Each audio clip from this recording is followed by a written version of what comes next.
Hello, কি খবর সবাই? আশা করছি সবাই খুব ভালো আছেন। আরেকটা খাবারের ভিডিও নিয়ে আপনাদের সামনে চলে এলাম। এটা কিন্তু আমার বাড়ির ভিডিও, মানে রাঙ্গামাটির ভিডিও।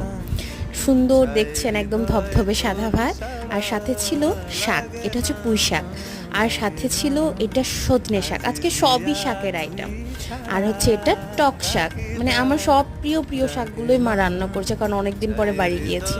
আর এইটা স্পেশালি আমাদের কাপ্তাই লেকের মাছ। টেস্ট এত ভালো। আর এইটা হলো কি জানেন, দেশি মুরগি সাথে আলু দিয়ে। উফ, এই টেস্টগুলোর জন্য আমার বারবার বাসায় যেতে মন চায়। মানে মনে হয় যে কত কিছু মিস করে ফেলছি এই ঢাকায় বসে। আর আপনারা যখন রাঙামাটি যাবেন, ফ্রেশ ফ্রেশ এই খাবারগুলো পাবেন। আর মাস্ট বি কাপ্তাই লেকের মাছ এবং দেশি মুরগির মাংস, সাথে এই শাক সবজি, এগুলো মিস করবেন না কখনো। It's best.